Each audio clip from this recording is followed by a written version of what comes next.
I'm David Jones, the original Mighty Morphin Blue Power Ranger, and you are watching My Way Janela's Blog.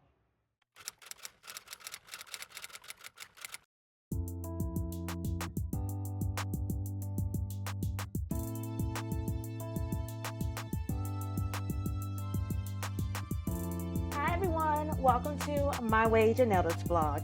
I have someone with me today. Everyone, welcome Michael Lyle. Welcome, Michael. Good morning, Janela. How are you? Thanks for having me on. I'm doing good. Thank you so much for being part of my blog. Oh, it's an honor. I was flattered that you asked me to come on, and I really appreciate the invite. I'm good and happy to be here. All right. So starting off, Michael, as a local radio host for Morning Edition with NPR affiliate KUNC 91.5 FM in Greeley, Colorado, and with 31 years in journalism, what do you like most about journalism and why you wanted it as a career? I like to be able to tell my stories and bring my perspective on what goes on information-wise to our listening audience. Part of the reason I got into this business is because I want to tell people what they don't always hear in other aspects of media outlets. Like here with NPR, we go deeper beyond the basics of the who, what, where, why, and how. We go deeper into those topics, into those discussions, and our reporting reflects that. Human interest stories are also a big part of what we do here. I think people get tired of hearing the same things over and over regularly. It's what goes on beyond those. And community journalism is very important these days. People can get national news anywhere. Here, we serve a community that wants to know what goes on in their own backyard. So I think part of the job that keeps me going is that I want to tell the local stories that our listeners here want to listen to us for, and they want to get that information for that purpose. It tells them that we're paying attention and we're right there on the front lines. And I think that's a good idea. And I think that's one of the things that has allowed me to flourish as a media person for this long of a time, because I've dealt with national work, but there is nothing like being in your community and covering community news and getting the pulse of what goes on in the backyard you work in, and people actually embrace you for taking the time to do those stories because they feel like their voices are not heard all the time. Exactly. And that's why I love about journalism. I'm a writer, so I can understand that, Michael, understand that. Yeah. And, providing those certain news. Fake news was first used in America, according to an article from NPR, which to me, it means, damaging a person, or entity reputation. But because of the rising of social media, news feeds, and especially right now with politics, Michael, as you can imagine, it brings an upward battle towards today's press. So as a news reporter, Michael, how does that make you feel hearing the word fake news and from listeners in our audience? How does that make you feel? It's disgusting when I hear fake news. Yeah. It's actually a slap in the face to many of us journalists who have worked so hard, who went to school, received the education that they need to become professionals in this industry. And those who don't have a vendetta or who have a purpose to do the jobs that they get paid to do, because that's part of what we've gotten into this business for, to tell the truth. Unfortunately, when you say things that people don't like, it's like human nature. Somebody says something about you that's not, you don't like it, but it's the truth. Your reaction is going to be, oh, that's a lie. You're lying. Well, no. If it's something that really happened and it is the truth, then you, sir or ma'am, are in a position that you don't have to defend that because it's out there and we have evidence to support that. So fake news is because people don't want to hear the truth, so they actually look at that as an excuse to say, well, it's wrong. Well, no. It's like anything else. When you do wrong, you have to be called out for it. And unfortunately, people don't want to hear that because it's just, they want to try and find a way to just sugarcoat it and say, well, you're fake news because you're not telling it. Like, no, you're just saying it's fake news because it's something that you don't want to hear or you don't want me to talk about because deep down inside it is the truth. The guilty cunt coming out.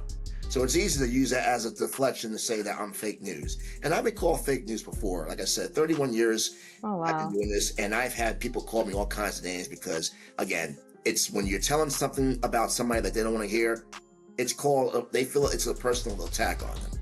So, of course, they'll go into defensive mode and say, well, it's fake news. You're fake news. No. Unfortunately, you have been brainwashed to think that something is really true when it's really not. And if we have what they call evidence, which is what reporters are trained to have when we tell these stories to support our claims and what we do in terms of our research, then how can we be considered fake news if this is really happening? And you have been, and it's not just me, several different people do research. We have what they call fact checking now. So if you're not telling the truth, we will definitely check you with a fine comb and make sure that what you say is true. Or if it's not, you got to be held accountable for that, especially when it comes to politicians. I mean, this is a very, very, very tough election year coming up now. So everything that's going to be put out there is going to have to be checked thoroughly, because people are going to vote and decide why should they elect you as the next leader of the country, and what makes you so important that we should want to consider you for our vote. And if we find there's things about you that are going to be objectionable, or that's just not really going to resonate with the people that are going to that want to support you, then that's our job to put it out there. Exactly. And speaking of journalism as a whole, and rather it's in radio, broadcasting, or newspaper, do you think journalism, the industry itself, you think is in danger? And why? No, I don't think it's in danger, because let's face it, people need media to tell what's going on. I just mentioned community news. I think the problem now is that we got to have more of an emphasis on community reporting. As I mentioned. Well, I'm sorry to cut you off, Michael, but what about like today's streamers, with digital Well, that's media? just it. I was going to say that everybody today thinks they could be a journalist. And they think because they have these platforms, particularly social media, that allows them to have the access to put their stuff out there and to generate an audience, that makes them credible for what they do. Well, that may not necessarily be the case, because I think that if you have a credible outlet that shows your credibility, and if your background reflects that you're able to do the work and you have a following where people can actually rely on you to tell the truth, then that makes you credible at your job. And that's why I don't think journalism is going to die. But we have too many folks out there with vendettas and personal views on things. And unfortunately, we have those out there that just want to just taint the business by putting their stuff out there. And it makes us hardworking folks like you and I a bad name. It's like, we're out here doing the job, but you got those that just all of a sudden want to just generate their own controversy, and it doesn't make sense. And I don't understand that. It's not dying, because you see, like a perfect example, I just mentioned, a lot of people are going to try and make outlets available to them on social media or any other platform that they consider themselves journalists. But I think if you look at that word and research that word journalist, you'll understand what it means and why it's a word that really needs to be examined closely, especially if you plan to take on that title of journalist. Right. Because there's been so many other words that have been used alongside the word journalism. You ever heard the word yellow journalism? Oh, yeah. Yeah. Well, there's a lot of that going on these days, especially now. So that's what makes the industry so crazy to get involved with, because too many folks are becoming yellow journalists. And that's what's making our jobs a little tougher, because the people out there that turn to us are going to start questioning, hey, are you really telling the truth here? Well, we are, but you need to be looking at your sources and making sure you're getting the information from the right people, and not those that just want to do clicks and likes and just, hey, look at me, I'm a journalist, I'm putting stuff out there. Okay, yeah, you might be a celebrity star, but are you really telling it like it is? That's what's going to matter at the end of the day more than anything else. Like, for instance, you mentioned about people with social media platform. There's one on YouTube, which I have nothing against this person, Tisha Tells. I'm not sure if you're familiar of that YouTuber. With my schedule, I try to keep up with everybody, but go ahead. Yeah, I know there's a lot. You're hitting on the nail, though. There's so many people out here with platforms now. It's hard to keep up with everybody now. Like, people with certain niches, even if they have the preparation and, collecting information, like, using court docs or, getting from sources that, witness a certain event or place and things like that. Do you still think that, you consider them as a journalist or being an amateur journalist? If they have the sources, if they have... Well, here's the thing. I mean, how credible are their resources? Without the background of, like you and I, attending... How credible are their resources, though, is my question. Would be the question I'd ask him. How credible are your resources? How credible is your information? Where are you getting your information from? Who's feeding you information? Sometimes even the rookie journalists or even the small ones can have the bigger stories and the bigger scoops, because they have done their research and have dug up the facts and information. They have shown the passion to want to get the story out there, which I commend, because that's what it takes to be a good journalist. You have to dig it up and do all the hard work. And even if they don't claim as a journalist, or say content creators. It is. And that's what you see a lot of now today, too, content creators. But again, it's nice to have that as a platform, but you also want to maintain that platform, because if you're going to be going down that road of being a content creator, great. But make sure you keep that authentic. In other words, don't regress if you're progressing in that role as a content creator and getting information out there.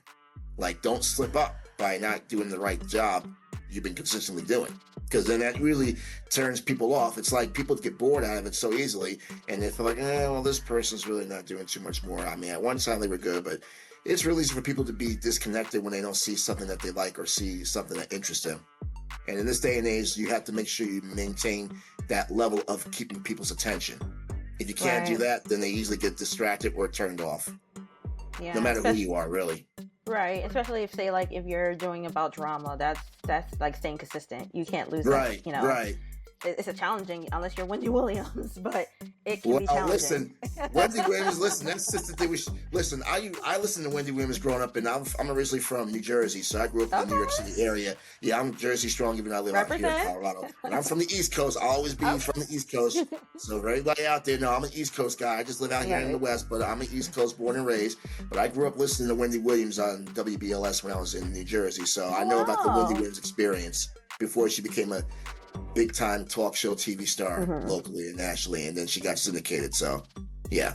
And that time you heard Charlamagne the God at that time, right? Like, I know Charlamagne the God. Yeah, I in the New York market, you hear everybody out there. Everybody has a platform in the New York City market. I mean, that's where everybody tries to end up when they get in this business, because they know that once you get to New York, not only are you going to make more money, but you'll also get bigger platforms where you can expand just outside the area. You'll also get syndication. You'll also get more exposure. I mentioned social media. A lot of those shows are on platforms like YouTube, or they might be simulcast on television now, where you can just buy cable TV, and then the shows you watch or listen to on the radio, however, are also on television.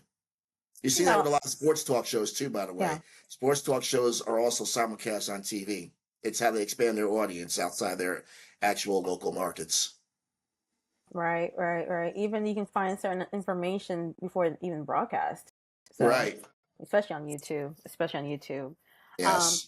But speaking of journalism, so on July 29, 2024, NABJ, known as National Association of Black Journalists, posted on their website that the organization host an event with Donald Trump in Chicago during the annual convention. And of course, the moderators were Rachel Scott from ABC News, Harris Faulkner from Fox News, and Kadia Goba from Semaphore.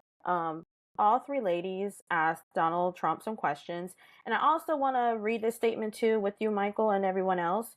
So, of course, the original statement from NABJ President Ken Lemon, he mentioned regards about with Kamala Harris and Donald Trump being present. From the president himself, he stated, NABJ has been in talks with both the Democrat and Republican Party since January. NABJ was in contact with Vice President Kamala Harris's team for an in-person panel before President Joe Biden dropped out of the race in July. However, we were advised by her campaign at the time that her schedule could not accommodate this request. And then, of course, it was updated again on July 31st, too. This statement I read was at 7:30 a.m. Central. This one I'm reading now at 11 a.m. Central because of the situation of her not being present. NABJ is currently in conversation with the Harris, and again, this is their statement, for President campaign team to schedule a Q&A session between Vice President Harris and NABJ, either in person or virtually at some point in September 2024. Of course, everybody has seen a viral video of the panel, like yourself, Michael, with Donald Trump speaking with the three moderated ladies. But speaking about that, and I have to go over that because, again, you know, they did try to get Kamala Harris, Vice President Kamala Harris, part of it. But going back, Michael, what was your opinion from watching the panel? And do you think NABJ was right to invite Donald Trump to this event? Or would have been better to have Vice President Kamala Harris instead, or both? What is your opinion on that? I would have liked to have seen both of them there, actually, because, again, we mentioned off air, transparency is a big thing these days. You want to try and get both sides. But I will also say is this. There's a little bit of a background between the history we've had with inviting presidential candidates to our conventions. I've been a member of NABJ for 21 years. My first convention was in 2003. Right. And I remember in 2004, when then President George W. Bush was running for president again and re-election, he was going up against John Kerry. And that year was held in D.C. Now Mm-hmm. I'm giving Mm-hmm. now I'm digging this a little bit. You'll see where I'm going with this because I'm Right, right. showing you Go this is ahead. how I'm giving you a history of why NABJ did this and why there was still some backlash in the aftermath Please, and to the even before viewers that. too. And I'm But also an NABJ member too. But not as long as yes, Michael has, but go oh, ahead, Michael, yeah, I know. please. I'm age. I'm showing my age right now. I guess with Oh, my saying please. 21 years. Oh, please. But I But was I'm a still member of young at NABJ, heart, so guys. don't even go tripping like, oh, he's old. No, no, no, no, no. I'm No, still a you're young fine, whippersnapper. I'm Michael. good. I'm still a But please young go buck. ahead. But going back to 2004, when we were in D.C., we had Hmm. invited both George W. Bush and John Kerry was his opponent that year because they were both running for election. Both of them came and spoke at our convention in D.C. that year. Now, a lot of us did not like what Bush came to say to us at the convention. I think they were more receptive to John Kerry when he came and spoke because a lot of it was about what he was going to do in the aftermath of 9/11, what his initiatives were after the crisis that happened in 2003 with the Iraqi war, etc. So it was a pretty tense time there too. Maybe not as intense as it was last week in Chicago, but we Right. have had a history of inviting presidential candidates. Now, when Trump was elected, or I'm sorry, when Trump was running for office in 2016 against Hillary, that year that convention was held in D.C.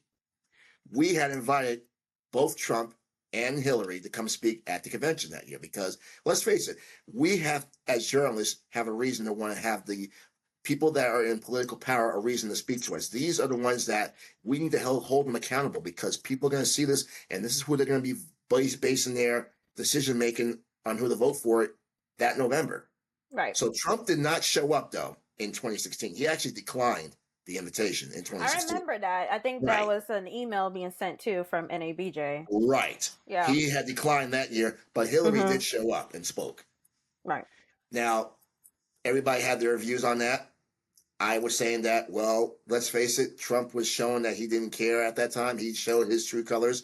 And as I Mm-hmm. mentioned earlier, if you've been following Donald Trump since he announced he was going to run for president in that year, then we should not have been surprised by his approach to us. And yet Hillary was willing to speak to us. Even go further back, 2007, when we were in Las Vegas. Then Senator Barack Hussein Obama came and spoke at our convention, and Okay. Hillary came and spoke because remember they were both running for the Democratic ticket that year. Exactly. And Hillary and Barack both came and spoke to us that year. Mm. So going back now to 2016, we knew that Hillary was going to speak because she has shown that she wanted to speak to us. We knew, okay, we're not surprised Hillary wants to talk to us. We get that.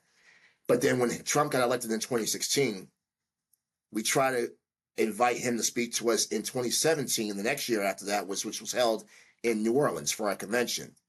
He once again declined the invitation, and he sent Omarosa, who was part of his campaign team. Oh, he was part of the staff at the time. Omarosa came to New Orleans, and that didn't end too well either. That was pretty heated with the Oh wow. I don't know if you saw what happened, but it got pretty testy at times when she came to New Orleans, and there was a lot of backlash from that too. Oh. Oh And I wow. think her and Ed Gordon got it was a really intense discussion, and Roland Martin was there as well. So it was a bad taste in our mouths that week too in New Orleans. Now fast forward into what happened in Chicago earlier this month. Well, a lot of us were wondering why the NABJ was doing this because, again, I just gave you a little bit of a history of what's been going on since 2016. Right. It's like Trump decided not to come the 2 times or 3 times we invited him, but this time he accepted it. And if you've been following his track record, then a lot of folks would not have been surprised by what he was going to come and say to us. Now, he says he wants to get the black vote. He's been pushing that initiative for the longest. We all have our views on that. I know I have my views on that. I again mentioned that transparency is a big part of this because we all want to hear what he has to say, although we were appalled. And I can honestly say, I think a lot of us could say, even in the context of me being a journalist, that we were appalled by what he said because we were very unhappy with what he said. We were very unhappy with the treatment of the black journalists on the panel, 2 of them anyway. Right. And we just felt that this was a bad time because NABJ is also a time where a lot of journalists from around the country, and you've been following the media industry lately, it has been a very topsy-turvy year for media outlets. You've been hearing about layoffs, cutbacks, companies merging, people losing jobs. It's a very trying time for media. It This is. convention is supposed to be a time where young professionals who are coming from across the country, even from the globe down, mind you, it's one major city, trying to use this week as their last chance to find a position before the fall kicks in. Because once the fall starts, it's all bets are off. So this is their one chance they have if they can't go anywhere else to try and meet with people from industries around the country that are hiring for jobs. And we just felt like this was probably not a good time for that because we didn't want him to taint the mind and the mood and the vibe, which it somewhat did when he first came. And yes, I do also believe that Vice President Kamala should have been invited during the convention. I know they are working to get her after the fact, but in my view, I had wished that they had done that during the time that we were in Chicago because it probably would have balanced out the feeling and the mood when Trump had initially shown up. It probably would have been more, okay, we heard from him, but now we're going to feel a lot better because now we're hearing from, and a lot of us, and I can honestly say a lot of members probably would have preferred hearing from Kamala because I think they all resonate more with her views than Trump's views. And I do say that for a lot of members because I think that was the pulse I was getting was that, yeah, she should have been in Chicago too, not just Trump.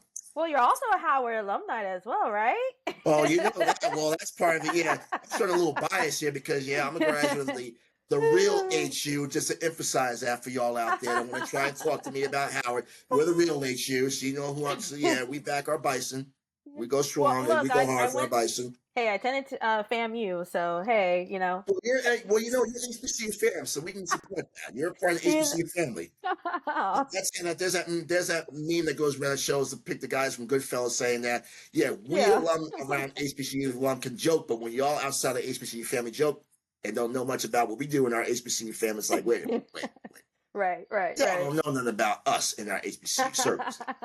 Y'all gonna have to just sit this one out and let us handle our business as HBCU fam. And that's usually the case, and that's usually what it's like with NABJ too. I mean, they call it, it's like a black family reunion because we all have not seen each other within the course of the 9 or 11 or 10 months, and then that's the one time we all get together for 1 week in one city to try and catch up on what's been going on in the previous.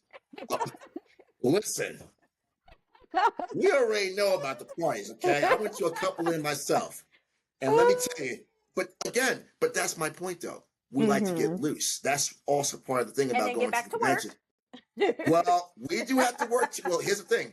We also got to make sure that we maintain our professionalism when we're at these venues, okay? Because you know we're in the era of smartphones and photoshopping and all that stuff, so people can easily take the phone and say, I saw such and such at this party doing such and such with such and such. And before you know it, you are dimed out on social media. You become the trending topic that you don't want to become. You're becoming the news now. Now you just became a news story. Right. And going back to, I remember only attended NABJ convention twice. One back in 2019 at Miami, which was fun, which was great. Oh, that was also a fun time. I'm sorry, not Miami. It was in Aventura. That was where it was at. Right. We were just outside Miami that year. Miami. It was billed as being Miami. You know. Well, yeah, it was billed as Miami, but we were actually in Aventura, which is about 20 minutes from Miami. Like a suburb, right? But I'm not knocking the convention. I'm saying it was still a great time. I'm just saying that we were actually in Aventura. We were outside Miami, but it was still a good time down there, though. Hey, and also to piggyback about presidential nominees, I believe Bernie Sanders was there. I didn't attend, unfortunately. I missed that one, but I remember Bernie Sanders. Yeah, he was there. He was there. Yeah, he was there. Yeah, but no, guys, I'm telling you right now, NABJ, is a great organization and good time too. If you go to like I said, I've been a member 21 years, so I know. And it has its ups and downs like anything else in life. I mean, we can be critical, we can be praising of it, and then we can be critical like they took a lot of heat for this last week. But again, we are professionals here, and not everybody was down with Trump coming to Chicago last week, but he did it, and he made it work for his benefit. It's unfortunate, though, that we hear now a lot of NABJ chatter amongst the political realm because as we get closer to election today, that's going to be associated with him being there. Is that, well, he was at the NABJ conference and said this. It's like, well, now we're going to be part of that story when they talk about the political chatter going forward. Like, you'll never not hear NABJ now in any type of reporting when it comes to politics now. We'll see. I think NABJ can recover. And also to just piggyback onto the question, I also do believe that Vice President Kamala Harris and Donald Trump should just both be in that arena. That way it gives, especially in our community, a perspective who you should vote, and listen, to either nominees, what their perspective and, what they want to do for our country moving forward, It's a critical for, time right now. This is a critical election year. I mean, yeah. this is probably going to be bigger than it was in 2020 because there's so much at Oh, stake. yeah. First of all, you have a woman of color running for the highest position, not just here in the There United you States, go. but in the world. In the They world. call that position the leader of the free world. Yeah, So this is why it's such a crazy time. And this is why I it think, is. in my opinion, not only is the coverage important, but I think the biggest thing to me, and this is just why I think of anything, people can say what they want to say about this, but I do check occasionally. One of the first things I did when I moved out here to Colorado was go to register to vote. I think Mm-hmm. that's going to be one of the biggest obstacles or one of the biggest tasks that any person can do right now. Make sure you are registered to vote. It's only August, early August. There's still Right. time. Check with your municipality. Yeah, I guess you could call this maybe giving the PSA right now. But make sure you are registered to vote in your communities and in your Exactly. municipalities, because you do not want any unnecessary drama come Tuesday, November 5th. And And not only that yeah, too, sorry, cut you off, Michael. no, Not only that's that just, yeah, go too, ahead. you want to find, not find, but you do want a leader that thinking, moving forward, what's best for the country. I mean, look, right now where, our technologies are advancing, with AI and everything, you want a leader to understand what's going on, what's, changing, and thinking about the next generation, like Gen Z and Gen Alpha. I mean, yes, you got the baby boomers, Generation X, and us millennials or Z millennials that are now in the workforce. You got to think about the rest of like younger Gen Z and Gen Alpha, because they, right now, especially with technology, things are advancing, and they're going to be the one taking over, more, Right, and right. and everything. And So I think that's what makes this whole approach right now with Kamala where it's strong, because you're getting a lot more youthful folks involved in this. I mean, you're seeing it on both sides, but you're seeing the uptick since right, Kamala was. She hasn't formally accepted it yet, but she will. But when she does become the official Democratic nominee, then you're going to see a bigger uptick in people wanting to support her, because you got a lot of them going after the youth, which is just as important that's the because you want key. to get the youth. Yeah. You That's want the to make sure the key. youth, yeah, you got to go after the kids that don't know much about politics. They're going to be a critical part of this too. Reach out to them and see what Mm-hmm. they say and let them understand why it's important.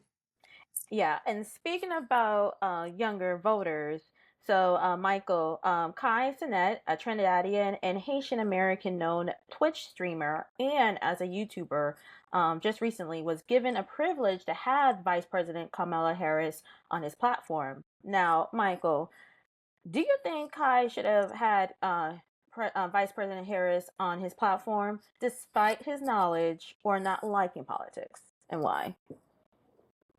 Everybody's, like I said earlier, everybody's gonna have a platform to tell stuff, and I guess in this particular case, he had a big headliner that helped promote his brand, which a lot of Mm-hmm. folks in this business like to have. I'm sure a lot of us would like to flex a little bit, say, "Hey, I'm having the vice president of the United States on my platform. What are you doing?"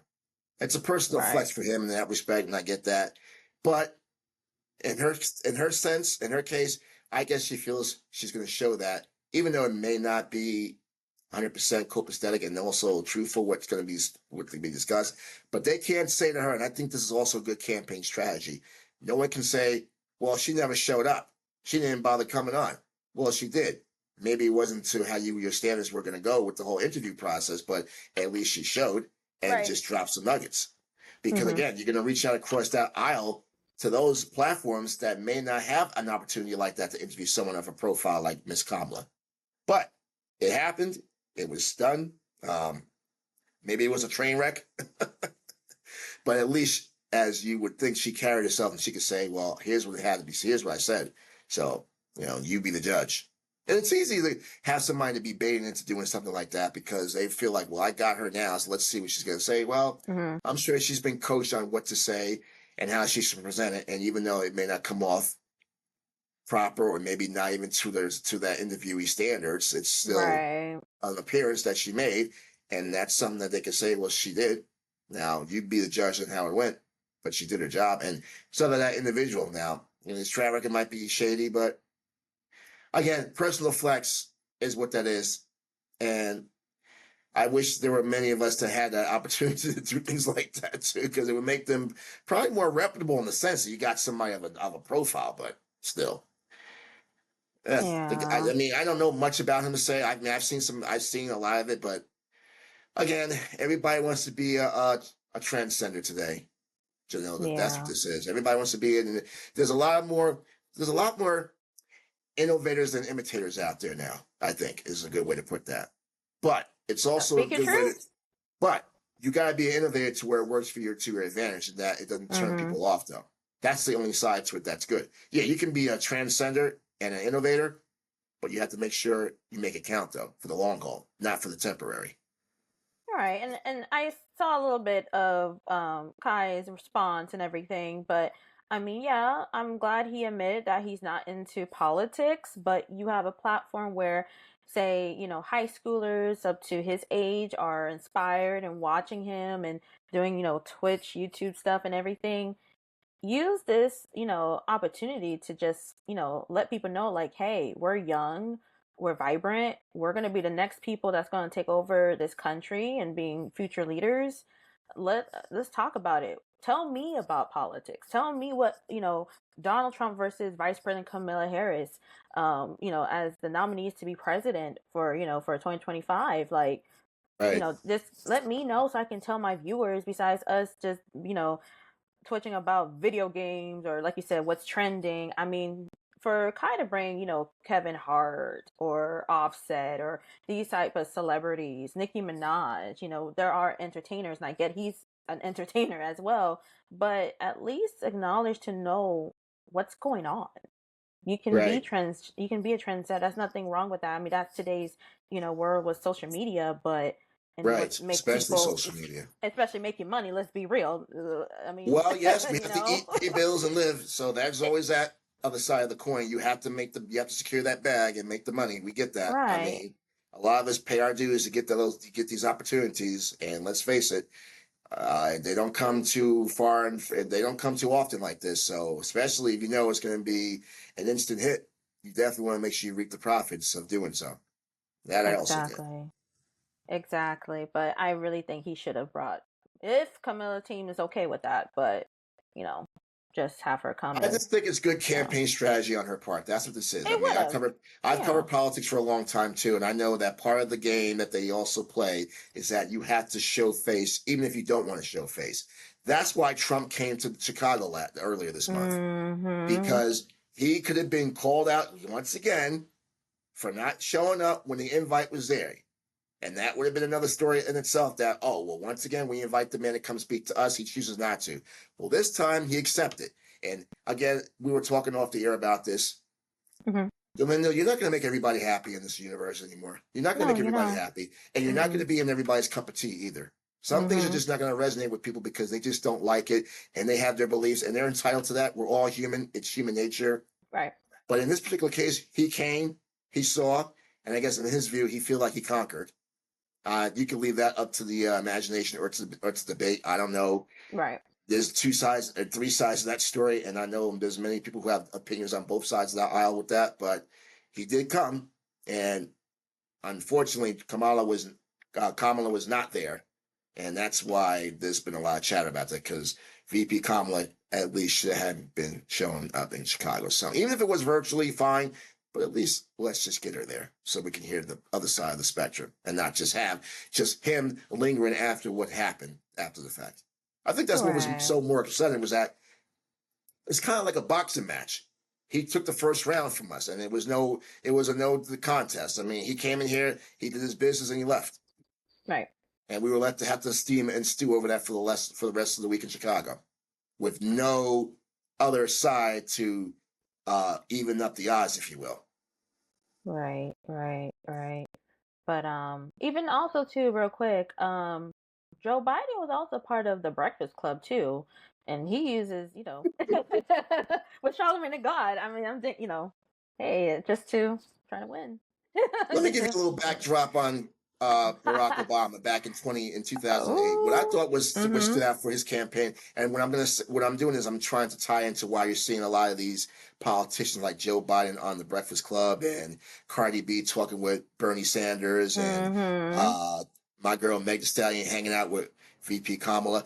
2008 when which I enjoyed, by the way. Yeah, I love Meg. I'm not gonna say anything about that, but let's go. Listen, I'm a Meg fan, so I can put it out there. I like Meg. Everybody knows I like Meg. Oh, nothing wrong with Meg, but it's still I think the problem is everybody feels like these are, again, we're in a tough year right now. I think the issue is that people want more serious talk about these issues. Yeah. Because I think that's what's going to matter more than anything else. I mean, you can have celebrities like Cardi B and Meg and everybody else that speaks on the political campaigns of these candidates, but I think what's going to matter more than anything is our watch. It might be fun, but right now the timing of this it's just not a fun time for Americans in this country because there's a lot of stuff that's going on. Housing crisis, inflation, it's getting costlier now to live. Bills are going up, food prices are going up, gas is going up, jobs are still an issue with jobs right now and job security. Those are the issues right now that are paramount to Americans more than anybody else because that is what they're going to be basing their vote on come November, on who is going to right that ship. Nothing's going to be done right away, by the way. It doesn't, and I don't care how good of a candidate you are, it's not going to be perfect, but this is what I think people are focused on more than anything right now. I cover local politics out here. That's been the vibe. Who is going to help get money back in the economy? Who's going to help me be able to live and take care of a family of four when I have a job that's not paying me the salary I need to support my family or make sure I have food on the table for them, or keep a roof over my head, or have the bills paid, or be able to make ends meet with one or two jobs and not find myself shortchanging myself because I have to cut one particular source of income loose for another. Yeah, those are the issues I think are more important than anything else right now. Especially for some of us who want to become homeowners, and that's another situation, Housing crisis, yes. Housing crisis is big now. It's getting costlier to live and get a home. Interest rates are going up now. It's tough. It's a tough time. It really is, especially for, again, millennials, just all, throughout the generation. The last option is either living with family or get an apartment. Well, you have to listen, I think that's the problem with society too. We look down on those who have to make those hard, tough decisions about where they should live, and we tend to be judgmental about that. Yeah. I don't think that's fair. No, that's why I agree. There's nothing wrong with that. Here's the thing, it could be a lot worse. You could be doing other things that may not be helpful to you in the grand scheme of things. And so many people are going to be judgmental about, well, you live with your mom, you live with your dad, you live with your cousin. Yeah, but you know what, though? I have a roof over my head, and I'm supporting the house, and I'm doing what I have to do. And that's usually what it comes down to. I can eat. You got to be able to take charge. What's that? And what's that? And you can eat. More importantly, listen. You go to Walmart now. Even Walmart's gotten expensive with some of the stuff in the stores now in Walmart. Walmart used to be a place you could, I went in there the other day and I saw some stuff and I was like, wait a minute, this wasn't this price a few months ago. Now that's gotten expensive. But I was going to say about Obama's campaign in 2008, what we're talking about with the celebrities, is that he took a page out of the Source magazine. I remember this. He took a page out of the Source magazine, the hip hop magazine, and had a full page ad in there trying to get the younger African Americans to vote for him in 2008. I thought that was a smart move on his part because he reached over. What's that? Do you know who was part of that team of Obama? I don't know, but I know that his campaign team probably told him, listen, if you want to make this count even more, then you got to reach out to the youth of the other side of the aisle, especially the urban communities that don't know much about you, that have their thoughts on politics for years. And this is an opportunity now to just break that cycle of him having the thoughts of what they don't like about politics. Now is your chance to show them that I'm here and I'm listening to you. Here's why you should want to take me up on this, because here's what's going to be happening in the years to come and how this impacts your future. I thought that was such a brilliant part of his campaign when he did that. Well, I will tell you who was part of it. And shout out to her, Felicia Butterfield. She was, if you ever read her book, The Blueprint, I believe, if I'm not mistaken, she mentioned that she was part of that team. And I believe when it came to his second term, she was the director of the National Youth Department, just to get, young people to vote. But she was part of it, for both the first and going towards the first and second term. Well, they do that. I mean, you got to reach over. You got to talk to the kids. Yeah. And let's face it, the kids feel neglected today. If they don't talk to them, how are they going to think? You're not talking to me, so why should I vote for you, right? That's their Right. attitude. You don't talk to me. Why should I waste my time voting if you're not going to talk to me and hear me out? And again, that's why journalism is so important, to show the facts. And I will say this Exactly. too, Michael, real quick here. Did you know, or have you heard that blogging is coming back with so much with social Yes, I media have. I that, remember it's blogging. so again, my way to know is blog, guys. Okay, You're a but blogger. We're talking to a blogger right now. exactly. I'm a And make writer sure y'all here. follow her blog too, guys. She has some good stuff on Aw, her blog. thank I do you, follow your blog and I Michael. see your stuff on social Oh, media. You're doing a great job, by the way. So thank keep doing that you. and keep holding it down for the rest of the bloggers that want to do what you're doing. Because there's always got to be somebody that's got to be able to have that passing the torch and also showing Mm-hmm. that there's somebody out there that can do it. And if they can do it, then you can do it too. Exactly. I mean, with social media platforms, but there's so much content creators. But let's go back to the way, like, from the late 1990s when blogging was popular, and that's how we Right. find And then we didn't have information as much besides social newspaper. media. And we didn't have as Mm-hmm. much social media at our fingertips either, like we do now. I mean, we had just Yeah. internet, we had blogging, we had chat rooms where we used to go to and do things. So yeah, it's evolved. We have evolved as a society, technology wise. Exactly. And it's going to Exactly. keep evolving because each year there's always something new that comes out. As always. But I think blogging is coming back. So hopefully, get back to the facts. Yes. Get And back to the also facts. make sure you're putting it out. Yeah, get back to the facts and just keep it factual. Don't, because Mm-hmm. again, like I said earlier, there's going to be those who are going to use the blogs for their own benefit, and some of it may not be necessarily for a good cause. I hate to say that, but yeah. Exactly. No, no, True. I totally agree with you. Well, some people do it for, for their leisure, and people like you and I, Michael, we want to put out, informational, stuff that people should be acknowledged of something. Not just that, but we get paid for that. I mean, that's what I work here in public radio. I mean, people that That listen to too. us pay our salary. It's the truth. Yeah. That's why we work, because they pay us to do our jobs. And that's what the other underlying thing is that if we're getting paid to Mm-hmm. do our jobs, then that's their expectation of us. And we feel the same way. We Right. deserve to be doing our job because they expect us to do our job and do it the right Right. way. Right. Or people like me that want to make their own media outlet. Yeah. And then maybe you can hire a staff that can help you with getting stuff out there so Mm-hmm. you're not too overwhelmed. And make the money. Well, that's true, because newsrooms are shrinking now too, and that's the other Mm-hmm. thing. And get more diverse staff on your in your newsroom. Yeah, let's talk. Yeah. Let's have the talk about that, about the diversity. Let's do that. Yeah, get more staff that Exactly. look like us on these platforms. Exactly. And then last question too, Michael. What's your advice for anyone that wants to be a journalist or work into the journalism industry? Okay, so I'm going to give you a two-part answer to this one because I've also mentored and I've also worked as a college professor for 4 years, and I've dealt with a Mm-hmm. lot of young professionals that have gotten into this business, and I've always told them the one important thing is that while you're on campus at your prospective institution, use everything that you can to your advantage. Meaning, get involved with everything: radio, Mm-hmm. television, newspaper, whatever the case that they have. Learn as much about the business as you can, and not just about in front of the camera or on the air. Learn behind the scenes work too, because a lot of us want to just jump in front of the camera or be on the air right away. But this industry has become so more complex where if you look at the jobs now, Jolinda, you're not just applying just to be an anchor or a reporter. We were Mm-mm. talking off the air. I'm not just a news anchor here at KUNC. I'm a host. I'm also a reporter. I'm a writer. I'm an editor. I'm a producer. I have technical skills where I have to run a board every morning. I also have to conduct interviews with local media outlets here. I have to pitch story ideas so that it makes sense what we're doing here as an organization.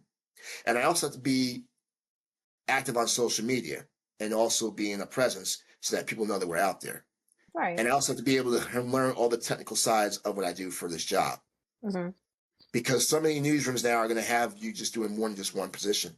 So I Oh yeah. tell the kids now, learn everything in front and behind the scenes, because when you start applying for jobs, they're going to want to see what your experience level looks like. Yeah, it's good that you graduate with honors and magna cum laude and all that. That's great that it shows you have brains. It's good.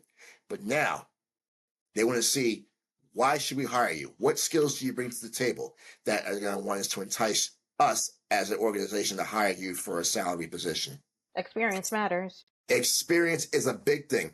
That's the Mm-hmm. first part of it, because I see a lot of kids today still struggle with that. I tell them, while you're on campus, learn everything, because once you graduate, it gets challenging, because then you're off into the real world having to learn what they call adulting now, paying bills, living life, and having to be responsible and having to make decisions on your own, etc.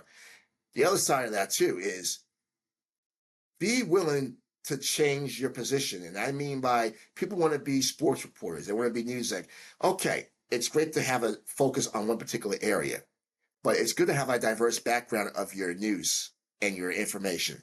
Like I don't just like I'm a sports junkie. I was at a sporting event a couple of nights ago. I cover sports out here in Colorado. I'm a big time sports fan, but I'm not just about sports anymore. I do more than sports. I cover local news. I cover politics. I cover health news. I cover human interest stories. It's a diverse background that makes you stand out from the rest of those that are going to be applying for the same jobs that you're applying for. Now, what And when they see about? that in your resume, they're going to say, well, wow, not only does he do sports, he does news, she does entertainment, she does politics.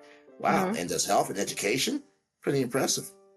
Right. And what about, also using the skills from what you taught from your graduate program, even if you don't get the position, but like creating a website, blogging, or use your techniques and create your own YouTube channel, but make sure it's still the same, the same commitment as being a journalist, like the same, the same requirements to, be an innovator. As I mentioned, you have to be an innovator these days. You have to be willing to be the one that steps up and makes shit work for you. But again, you have to be willing to make sacrifices. Come with this business too, Jolinda. There's going to be so many things you got to go through. People have to be happy with what you're doing. You're going to go through challenges because it's just not always going to be cookies and cream and cookies and all that stuff, because there's always going to be somebody out there who's going to try and feel like that they're better than you, or they don't like what you're doing, or somebody's going to try and compete with you because they just feel like that they're better at what they're doing versus you are. And then you got to worry about those that are competing for those same jobs too that you want, that are going to be probably better than you, if not the best candidate. So what you need to be doing right now is learning as much as you can. Yeah, it's going to have a trait like being a blogger or being a content creator. Those are critical skills to have too, because it shows not only do you have the ability to do the work, but you can think about new ways to make other content that can help for an outlet, that can help people say, well, you see Jolinda's blog, she's got something on that platform that's dope. She's got something that's really good you should check out. Not just her talking, but she has a feature on here that she talks about weekly or monthly that's really good. You should want to consider looking into it or bookmark it and subscribe to it. You want to give them that wow moment is where I'm going with this. Right. That's what I'm saying. You want the wow aspect of this too. And you don't want to show people like you're doing it for like content creators or bloggers just for money. It has to be obviously. The money will come with the job. The money will come. The money will come. It may not come right away, but it will come. I tell kids that too. It will come. It takes time for it to come. I mean, it took me 31 years to get where I'm at now. I mean, it takes a lot of practice. It takes a lot of patience. It takes a lot of commitment. Exactly. It also takes a lot of. I'm telling you, I think the problem is some of us I have an old school mindset. I feel like you gotta keep putting the hard work in, and as you keep putting the work in, eventually it might take. Everybody's path is different in this business. We don't have the same path. Our trajectory is different. We unfortunately live in a society where it's a win now approach. Like, I want this now. Like, I can't wait 4 or 5 years. I want it now. Well, given the nature of the beast, you may have to wait a little longer, but that doesn't mean you stop putting the work in, because you just never know. Something might come from this, and it might be just what you're looking for, and eventually it will pay off. And you'll look back and say, yeah, it was a lot of work I had to do to get here, but you know what? I'm happy now because I'm at a place where I'm actually at peace with my work. I love what I'm doing. I'm getting paid good money for it. Exactly. And I have stability, which is just as important these days, because you just never know what's going to happen with the way things are going with the industry. Just never know. Just never know. Never. But thank you so much, Michael. It was good. Thank you so much for the advice and everything. This is as I said, one thing about me is I keep it 100 with people, because I just know that I was here for a long time doing this, and I've dealt with setbacks. I mean, I've been fired, I've been laid off, I've dealt with all the adversity in this industry, and I've had to overcome it. It took some time to get back, but eventually it happened. And listen, you're gonna go through challenges in life no matter what. It's just the way it is. I mean, we all have to do it. We all have to go through it. But it's the ones who are consistent and are committed that stick it out. They're gonna stay in, and you're gonna make it through. Exactly. Like you are with your blog. That's right. My Way Janelle's blog, guys. There will be updates. So shameless plug, I know. But Thank you, Michael. Thank you. Yeah, Now, I appreciate it. Thank you so of much. It was a course. pleasure. And yeah, if you want me back, just let me know if you want me to come back anytime. I'll be happy to do so. Oh, appreciate it, Michael. Thank you. Thank you. You're welcome. Well, I do have one other thing here. Like I always do at the end of my interview, I got a trivia for you. And I think I'm What you going to got? call it. And I think I'm going to call it What You Know Journalism Edition. All right. So, Okay. Michael, I'm going to ask you 3 questions that's going to be relatable to you or your, journalism career. And that's what I usually do at the end of my interviews. Well, my interviewees. So, Michael, are you ready? Do it. Let's go. Let's go. All Let's go. right. So, first question, when was NABJ established? And it can be a year. 1976. No, 1975, excuse me. Yes, you are correct. You were like, what year? Yeah, I did have a wait, no, it was 1975. And it was founded I'll give you the bonus Go answer. ahead, give. Philadelphia, Pennsylvania. Philadelphia, and I don't have the answer, but I know it in my head. Where's the headquarters? Headquarters right now are in Maryland. That is correct. Listen, that is correct. 21 years. I should know about this organization at some point, don't you think? If I go to these conventions all the time and be around folks and been in this thing for a long time, I should know something about NABJ, one would think. Right. So 1 point for you. Next question. Name one known sports reporter from ESPN's First Take.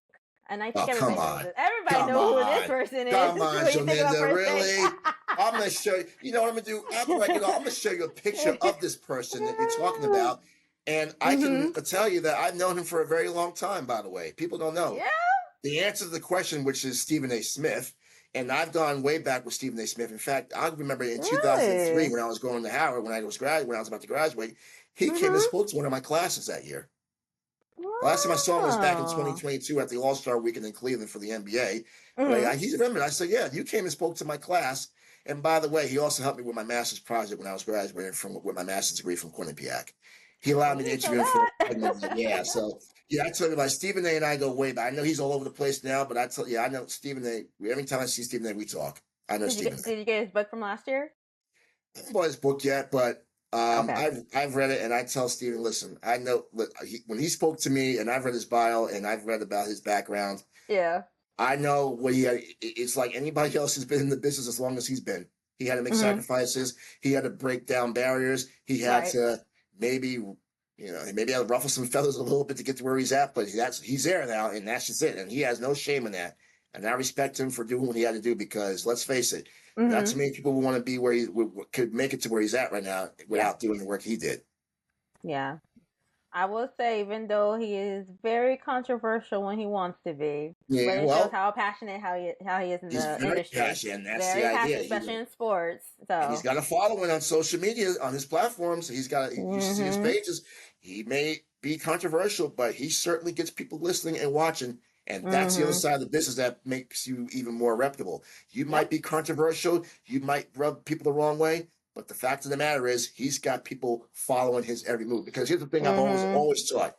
Right. If they didn't care, they wouldn't show interest. Right? Think about that psychologically. If they didn't care what they want to watch, that would mean you're irrelevant, that they don't even care, they don't even know who you are. So psychologically, that might not be a bad thing that they actually they don't like you, but they still watch you anyway. It's like a love-hate relationship. It is. If you want to take it mentally and knowing what you're doing, hey. But if you don't like somebody, you may not like me, but you still follow me anyway. So there's some sort of it to you that you value me in some way. You're still watching and listening to me anyway. You're still curious to see what's going on, even though you don't like me. Well, if you don't like me, then why are you still watching me and following me?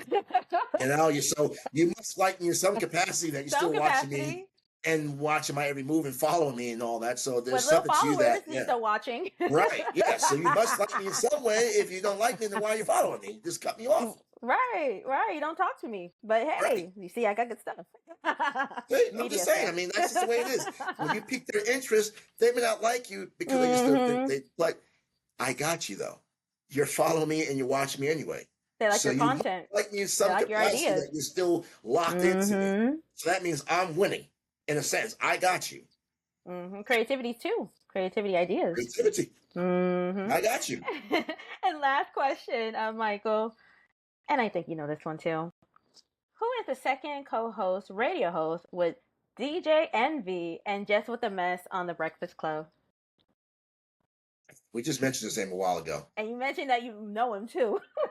Well, I don't know him personally, but I know who he is. Charlemagne. I know Charlemagne. I don't know him personally, but it's Charlemagne. Okay. Charlemagne. Yep, Charlemagne the guy. Charlemagne the guy, as he likes to be called. All right, and that is correct. So 2 points. So for all 3 points, you won. What do I get for my prize? What's my prize? What's my grand prize? Do I get like money or something? Or do I get like a endorsement deal or something here? What's the grand prize? Being an awesome person. Oh, well, I appreciate that, Mrs. Thank you. Appreciate that love. Oh, yes, you're welcome. And that is all. So, Michael, again, is there anything else you would like to say before you go? You can follow me on Instagram and on I still call it Twitter, by the way. I know it's called X. It's still Twitter to me. It'll always be Twitter. Yeah, I don't care. Know. I don't care what Elon Musk says. It's still Twitter. At Lyle Multimedia. Just follow me there. You'll see my stuff on there. And yeah, I'm on the radio out here every morning from 6 a.m. to 10 a.m. Mountain Time.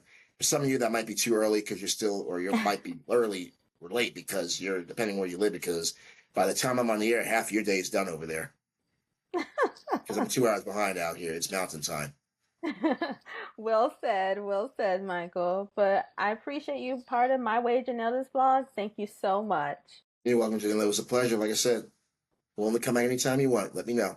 Of course. I'll definitely reach out to you again. Thanks, Michael. Got it. Thank you. Thank you.